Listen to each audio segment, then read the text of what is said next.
Amway versus king का जो beef battle है वो खत्म हो चुका है, कुछ टाइम हो गए खत्म हुए। एंड उस बीफ के बारे में मेरे कुछ थॉट्स है जो मैं इस वीडियो में बोलने वाला हूँ। What actually went wrong with king और कैसे इस बैटल में एमवे निखर कर निकला है।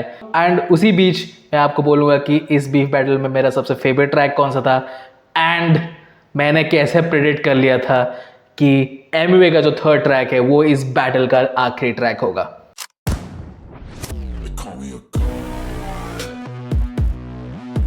What is up everyone, this is me Mukesh here. We are back with another one. So MMA versus King का जो बीफ बैटल है उसके आफ्टर थॉट्स वाला ये वीडियो है। एंड आफ्टर थॉट्स ये है कि ये बीफ बैटल बहुत ही ज़्यादा स्ट्रेंज था, एक्सपेक्ट नहीं था जो चीज़ें हुई इस बीफ बैटल से, लेकिन हुई। Now we're gonna talk about what actually went wrong for King bro. कब किंग गलत गया, क्योंकि बहुत टाइम तक किंग सही जा रहे थे, लेकिन एक पॉइंट के बाद किंग ने एक के बाद एक गलत डिसीजंस और गलत अप्रोच लेना शुरू कर दिया। कैसे? नाउ ये सारी चीज़ शुरू हुई एक इंटरव्यू पॉडकास्ट आप बोल सकते हो, जिसमें किंग ने बोला था कि ये इंडिपेंडेंट लेबल, ये कुछ आर्टिस्टों ने इसको बहुत बड़ा बनाया है खुद को एस्टैब्लिश करने के लिए वगैरह वगैरह। नाउ जब मैंने वो पॉडकास्ट देखा या फिर इंटरव्यू देखा, I can understand what King was trying to say, but क्योंकि उसने ये बोला कि कुछ आर्टिस्ट अपने आप को एस्टैब्लिश करने के लिए ये चीज़ बनाए रखे हैं कि इंडिपेंडेंट वर्सेस लेबल होना चाहिए, ठीक है, को एग्जिस्ट नहीं बल्कि अगेंस्ट होने चाहिए, सिस्टम के खिलाफ वगैरह वगैरह। उसने जब ये स्टेटमेंट दी देन चीज़ें खराब होनी स्टार्ट हो गई। पर मैं उसमें किंग को ब्लेम नहीं करूंगा, it was a interview, it was a podcast and उसके मन में जो था उसने वो बोला। अब इस डर से कि कोई आर्टिस्ट उसको डिस करेगा, कोई आर्टिस्ट को बुरा लगेगा, वो अपना ट्रू ओपिनियन नहीं शेयर करेगा, तो वो गलत बात होगी। तो इसलिए उसने उसके मन में जो था उसने वो बोला। So I respect him for that. लेकिन एमवे जिसका आइडेंटिटी है इंडिपेंडेंट, ये जो वर्ड है ये एमवे के लिए बहुत ज़्यादा मायने रखता है, क्योंकि India's biggest independent rap artist Emiway को बोला जाता है। तो उसके आइडेंटिटी पर जब कोई सवाल उठाएगा तो definitely Emiway is going to snap back, और उसने वही किया। उसने एक ट्रैक निकाला कॉल्ड इंडिपेंडेंट। अब गाइज इस पर फोकस करो, ये जो वर्ड है ये बहुत इंपॉर्टेंट वर्ड है, इंडिपेंडेंट, ठीक है।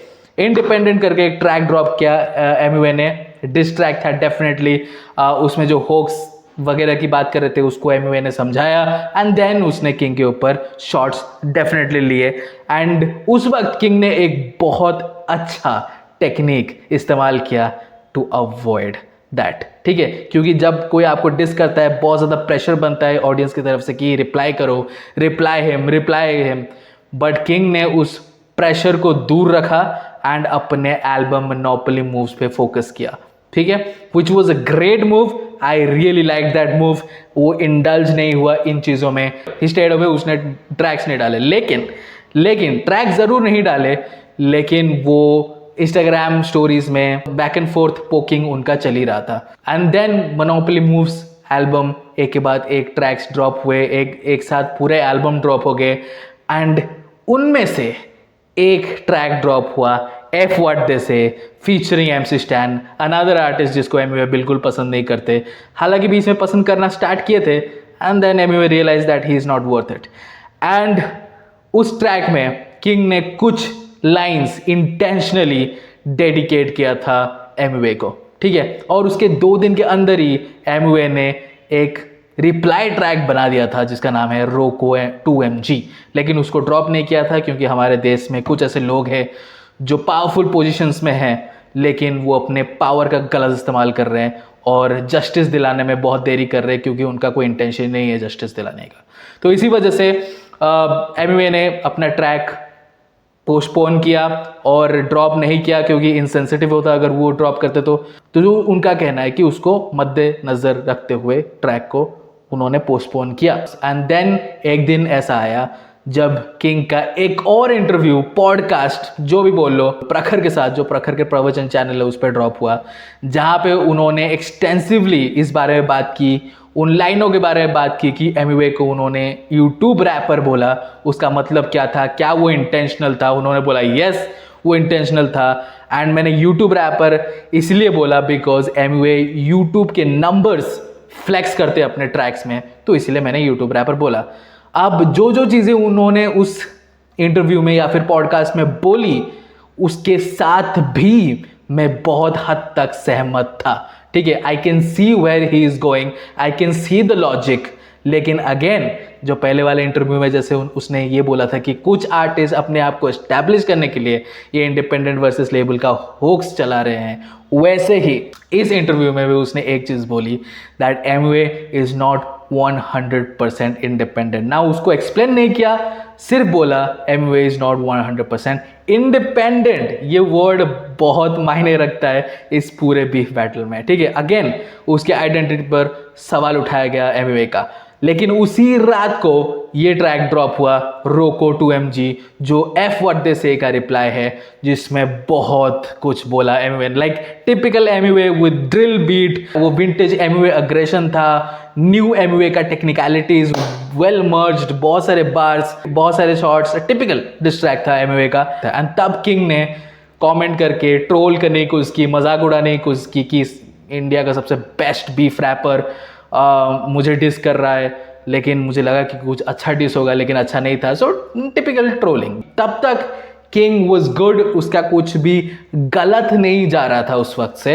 इवन इफ जो एफ व्हाट दे से में किंग ने MC स्टैन का टैगलाइन बोला था, उसको एमवे ने पर्सनली लेकर भी लाइनें ड्रॉप करी किंग के लिए।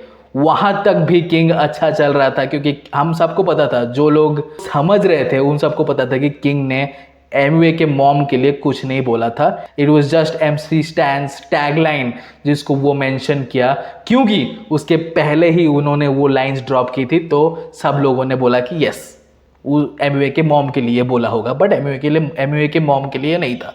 सो वहां तक भी किंग सही था। But then within 24 hours King drops a track replying रोको 2MG। ठीक है, ट्रैक ड्रॉप किया इंस्टाग्राम पे, इंस्टाग्राम रैपर, क्योंकि एमवे ने बोला था तो इंस्टाग्राम में ड्रॉप किया। तो वो सारे मूव्स बहुत अच्छे थे, बहुत अच्छे थे। इनफैक्ट ट्रैक भी बहुत अच्छा था, एक नए तरीके का ट्रैक था, टुक एवरीवन बाय सरप्राइज। और वो सरप्राइज काफ़ी ज़्यादा प्लेजेंट था, काफ़ी अच्छा डिस ट्रैक बनाया था, लो-फाई बीट में, स्लो डिलीवरी के साथ। आप अगर लाइनों पे ध्यान नहीं दो, आपको लगेगा कि भाई कोई XXX टेंटासियन के लो-फाई ट्रैक जैसा है, कुछ हार्ट ब्रेकिंग लाइंस होंगी, बट लाइंस पे आप अगर ध्यान दोगे तो आपको दिखेगा कि वो एक डिस ट्रैक है। ठीक है, एंड वो काफ़ी ज़्यादा अच्छा था, बिकॉज काफ़ी स्ट्रेट फॉरवर्ड लाइंस थे, काफ़ी ज़्यादा स्ट्रेट फॉरवर्ड लाइंस थे, बार्स में लपेट कर वो फेक नहीं रहा था, काफ़ी स्ट्रेट थे। फॉर एग्जाम्पल, लाइक अगर किंग को बोलना होगा कि तू गधा है, तो वो बोल रहा है तू गधा है उस ट्रैक में। जब कृष्णा ड्रिस कर रहा था एमवे को, तब वो बोल रहा था तू वो जानवर है जिसके पीठ पे ला दी जाती है सारा सामान, ढेंचू ढेंचू करता है गधे, तू नकली शाहरुख खान। तो सब ऐसा ही चीज़ है कि उसने गधा बोला, लेकिन एक तरीके से बोला, एक क्रिएटिव वे में बोला।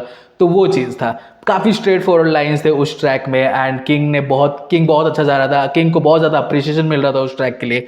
बट उसके साथ ही ये एक्टिवली इन्वॉल्व हो चुका था इस बैटल में।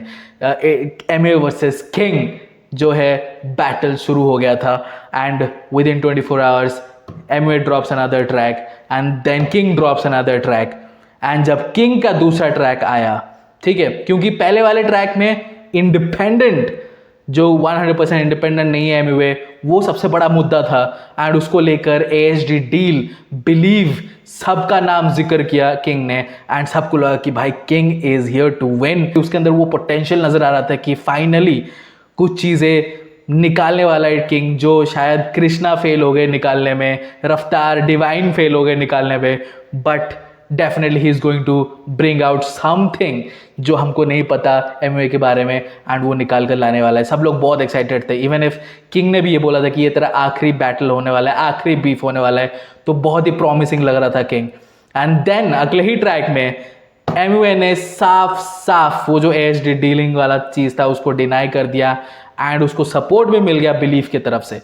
सो वो जो ASD डील वाला पार्ट था वो तो भाई फ्लैट हो गया, वो चीज़, वो एलिगेशन फ्लैट हो गया। Now what King is going to do, सबके मन में ये था कि इंडिपेंडेंट 100% इंडिपेंडेंट नहीं है, ये उसको प्रूफ करना है। ठीक है, अगर 0.01% भी प्रूव कर देगा तो भी लोग उसको एक बड़ा जीत मान लेंगे, because Amway organic and independent ये दोनों वर्ड उसके आइडेंटिटी पे जुड़ गई थी। तो अगर 0.01% भी किंग प्रूव कर देता तो लोग काफी ज्यादा अप्रिशिएट करते किंग को। बट देन सेकेंड ट्रैक जब किंग का ड्रॉप हुआ, that was a whole mess, that was a mess. To be very honest, जब मैंने वो ट्रैक सुना मुझे काफ़ी अच्छा लगा, इन द सेंस उसका जो टेम्पो था वो पहले वाले ट्रैक से थोड़ा सा अग्रेसिव था, उसके जो वोकल्स थे, उसका जो डिलीवरी था वो पहले वाले ट्रैक से थोड़ा सा ज़्यादा अच्छा था। लाइक अच्छा इन द सेंस कि वो डिस वाले कैटेगरी में आ रहा था, इसीलिए वो ट्रैक मुझे पहले वाले ट्रैक से उस हिसाब से अच्छा लगा। बट लिरिक्स के हिसाब से पहला वाला track was much better, because insults उसमें ज़्यादा नहीं थे, उसमें काफ़ी ज़्यादा एलिगेशंस थे सेकेंड ट्रैक के मुकाबले। सेकेंड ट्रैक में इज़ वेयर आई सॉ कि ये बीफ सस्टेन नहीं करने वाला है, बिकॉज इंसल्ट्स की मात्रा ज़्यादा थी, एलिगेशंस बहुत कम था, एंड कुछ चीज़ें किंग ऐसे बोल रहा था जो मेंशन नहीं करनी चाहिए थी। लाइक तुझे पता है एमवे, बिलीव को मैंने सबसे बड़ा एल्बम दिया है, वगैरह वगैरह चीज़ें। बिलीव का नाम आपने उठाया, बिलीव को ड्रैग आपने किया, अब ये बोलने का कोई मतलब नहीं होता। लेकिन हाँ, जब उसने ये बोला कि तेरा जो सबसे मोस्ट व्यूड ट्रैक है यूट्यूब पे, उसका शकल जो है स्ट्रीमिंग प्लेटफॉर्म से बहुत ही बदसूरत है, that was a good insult, that was a good insult, ठीक है। लेकिन यहाँ पे ये बोलना कि मैंने बिलीव को बड़ा एल्बम दिया वगैरह वगैरह, that doesn't make any sense, क्योंकि बिलीव को आपने ही लाया था, पहले ट्रैक में ट्रैक किया था।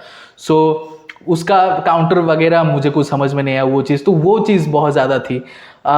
एलिगेशंस जो है वो नज़र नहीं आ रही थी, और वो उस पॉइंट पर भी नहीं गया कि जो माँ वाला चीज़ तू निकाला था इनिशियली, कि तुझे लगा था कि मैं तेरी माँ पर गया इसीलिए तू मेरे बाप पर गया, अब वो चीज़ तू बहुत इजीली छुपा दे रहा है, उस पर डबल डाउन नहीं किया किंग ने। आई डोंट नो व्हाई, ठीक है, उस पर डबल डाउन नहीं किया, बहुत ही इजीली स्लाइड होने दिया वो सब चीज़ें। And second track, to very honest, it was a so track, it was a so diss track bro. सबसे सरप्राइजिंग पार्ट था जब बेला ने वो हुक गाया 4 लाइन वाला। अब उस पर बहुत सी सारी चीज़ हो चुकी है, तो उस पर मैं नहीं बोलूँगा कुछ। अगर आपको जानना है मेरे पर्सनल थॉट्स उसके बारे में, then go head over to my Instagram, और वहाँ पे जाके आप देख सकते हो reels. And then Emiway drops the best track from this battle, that is called dependent कौवे। बेस्ट ट्रैक मैं इसलिए बोल रहा हूँ क्योंकि ये जो स्टाइल है, स्लो फ्लो में डिस निकालने का स्टाइल है, ये किंग ने इंट्रोड्यूस किया, इसको एस किया एमवे ने, ठीक है। एमवे ने एक ऐसा ट्रैक बनाया जिसका रिप्ले वैल्यू बहुत ज़्यादा है। अब देखो, डिस ट्रैक्स में मैं रिप्ले वैल्यू नहीं ढूंढता हूँ, diss tracks for the moment होते हैं। जैसे कि फॉर एग्जाम्पल आप गली का कुत्ता ले लो, या फिर सच बोल पत्ता ले लो, या फिर चाय वाला बंदर ले लो, ये ट्रैक्स फॉर द मोमेंट के लिए थे। अब आप उस ट्रैक को सुनोगे कुछ मतलब नहीं बनता है, बिकॉज डिवाइन और एमवे का मांडवली हो चुका है, वो दोनों दोस्त थे अभी, तो उन ट्रैक्स का कोई मतलब नहीं बनता, तो वो ट्रैक्स फॉर द मोमेंट के लिए ही थे। तो वैसे ही डिस ट्रैक्स मैं फॉर द मोमेंट के लिए ही ढूंढता हूँ, बट उसमें भी अगर कोई आर्टिस्ट एक ऐसा डिस ट्रैक बनाता है जिसका रिप्ले वैल्यू बहुत ज्यादा है, then kudos to that artist bro, shout out to that artist. और वही किया एमवे ने, ये स्टाइल लाया, इंट्रोड्यूस किया था किंग ने, लेकिन एस किया एमवे ने, ठीक है। डिपेंडेंट कौवे, हुक डाला, एंटरटेनिंग था, मजे लिया, अग्रेशन भी था, बार्स भी थे, and it was so good. सब भूल चुके थे, इससे पहले वाले जो भी ट्रैक्स थे सब भूल चुके थे, सब लोग डिपेंडेंट कौवे ट्रैक को याद रखे थे। And that's what in a beef battle you want, कि लोग आपके ट्रैक को याद रखे, कौन सा ट्रैक सबसे ज्यादा इंपैक्टफुल था वो याद रखे। यहाँ पे किंग ने एक और गलती करी कि उसी रात को किंग ने एक लंबा चौड़ा मैसेज लिखा अपने इंस्टाग्राम स्टोरी पे, एंड उसने अपने तरफ से ही घोषित किया that Amway is the winner of this battle. अब आप देखो, उस टाइम पे सब लोग उस जोन में हैं, ठीक है, उस बीफ वाले जोन में हैं, तो आप कुछ भी बोलोगे, अगर even if that make sense, लोग नहीं सेंस बनाने वाले उस चीज़ से, लोग यही बोलने वाले कि आपको इस बैटल से निकलना था एंड आपने एक्सक्यूज ढूंढा, ठीक है। एंड गलत नहीं है लोगों का ऐसा सोचना। एंड वो सारी चीज़ें जो लिखी थी किंग ने, मैं देख पा रहा था कि किंग कैसे ऐसा क्यों बोल रहा था कि मैनिपुलेशन हो रहा है, इसको कहीं और लेकर जा रहे हैं, वगैरह वगैरह चीज़ें। I can see why King said all that, but again it's a diss. अगर आप नहीं चाहते मैनिपुलेशन हो, देन आप क्यों नहीं लेकर आए एलिगेशंस, स्ट्रॉन्ग एलिगेशंस क्यों नहीं लेकर आए? क्यों नहीं उन चीज़ों को बोला जो एमवे ने अवॉइड किया अपने डिस ट्रैक्स में, काउंटर नहीं दिया? जैसे कि शोज़ वाली बात हो गई कि तू अभी शोज़ क्यों नहीं कर रहा है, उस पर फोकस नहीं किया किंग ने। तूने मेरे बाप पर बोला था कि मेरी बाप को जीन्स पहन ली चाहिए थी क्योंकि तुझे लगा, तूने अज्यूम किया कि मैंने तेरे माँ को बोला। तूने ऐसा मेरे बाप को क्यों बोला? Assumption is the mother of all F ups, ठीक है? तो तूने क्यों मेरे बाप को बोला बिना जाने मैंने क्या बोला है ट्रैक में? तो उन सब चीज़ों के बारे में किंग ने कुछ बोला ही नहीं, ठीक है? और फिर वो बोल रहा है कि Emiway is trying to manipulate. You were not good in this battle, you were definitely not good in this beef battle King, accepted, ठीक है? Accepted. When you are going against a seasoned beef artist, then you better come up with good diss tracks, bro. Good diss tracks and presence of mind रखो। जहाँ पे भी थोड़ा सा ढील दिखा आपको, वहीं पे वार करो, because that is only how you can make Amway more aggressive, या फिर उसका डार्क साइड बाहर निकाल सकते हो, जैसे कि कृष्णा ने किया था। Krishna pushed Emiway to that level जहाँ पे उसकी वो डार्क साइड, वो घिनौनी साइड बाहर निकली, जिससे लोग काफ़ी ज़्यादा डर गए और काफ़ी ज़्यादा दूर रहने लगे कि वो एमवे क्या था भाई, वो मचाएंगे 4 वाला एमवे क्या था। तो वो वाला वो अग्रेशन, वो डार्क साइड, वो इविल साइड भी नहीं निकाल पाया किंग, ना ही वो 0.01% भी प्रूव कर पाया कि एमवे डिपेंडेंट है, सो king failed miserably he failed, ठीक है? लेकिन with all that Bing said, और आपको पता चल गया कि एमवे कैसे निखर कर आया इस बीफ में। उसने अपना कूल भी नहीं लूज किया, उसका इविल साइड भी बाहर निकल के नहीं आया, और जिस स्टाइल में किंग ने डिस किया था उस स्टाइल में एमवे ने एस भी कर लिया। सो वो निखर कर बाहर आया। उसका कुछ यहाँ पे कुछ लॉस भी नहीं हुआ एमवे का, यहाँ पे सिर्फ थोड़े बहुत टाइम लॉस हुए इस बीफ के वजह से। ऑल सेड एंड डन, मैं ये बोलना चाहता हूँ, I still have respect for king, I still have respect for Amway. इस बीफ बैटल्स में मैं किसी आर्टिस्ट को जज नहीं कर सकता, बिकॉज बीफ में आपका अगली साइड निकल कर आता है। हालांकि इस बीफ में किसी का अगली साइड निकल कर नहीं आया, इट वॉज वेरी साफ सुथरा बीफ, ठीक है? अगली साइड तो किसी का निकल कर नहीं आया। सब लोग चाहते थे कि अगली साइड निकल कर आए, लेकिन वो नहीं आया, उस हद तक नहीं गए। बट यस, रिस्पेक्ट है, किंग को रिस्पेक्ट है, क्योंकि किंग बहुत ही अच्छे ट्रैक्स बनाता है, किंग का कैटलॉग भी अच्छा है, किंग बहुत मेहनत कर रहा है अपने वीडियोस में, उसके वीडियोस टॉप नॉच हैं। उसके जितने भी मोनोपोली मूव्स के वीडियोस निकले हैं बहुत ही अमेजिंग, बहुत ही खूबसूरत है, I really like it. And Amway भी अपना कर रहा है, उसका भी कैटलॉग बहुत अच्छा है, वो उसके साथ तो मैं बहुत ज़्यादा कनेक्ट होता हूँ, मैंने ये पहले भी बोला है, ठीक है? तो सबके लिए रिस्पेक्ट है, ठीक है? बीफ की वजह से मैं किसी के लिए रिस्पेक्ट कम हो जाए नहीं हो जाए, मेरा रिस्पेक्ट वैसा नहीं है। मेरा रिस्पेक्ट परमानेंटली रहता है, unless someone does something really horrible, ठीक है? तब मेरा रिस्पेक्ट कुछ होगा उस आर्टिस्ट के लिए, बट अंटिल देन भाई रिस्पेक्ट हमेशा रहेगा। जो इस सीन को कुछ ना कुछ प्रोवाइड कर रहे हैं उनके लिए रिस्पेक्ट हमेशा रहेगा। सो या दैट्स इट, आई थिंक मैंने सब कुछ कवर किया, मेरे थॉट्स जो है मैंने आपको बताए। And yes, Amway one another battle, good for him, 4-0। काफ़ी सारे लोग अभी आर्ग्यू करेंगे कमेंट सेक्शन में, 4-0 what you talking about bro? Krishna के साथ जीता उन्होंने, 4-0 undefeated. Khabib, let's go. Guys, let me know in the comment section below your thoughts about this beef battle. And yeah, subscribe to our channel. I'll push the content. See you next video. Until then.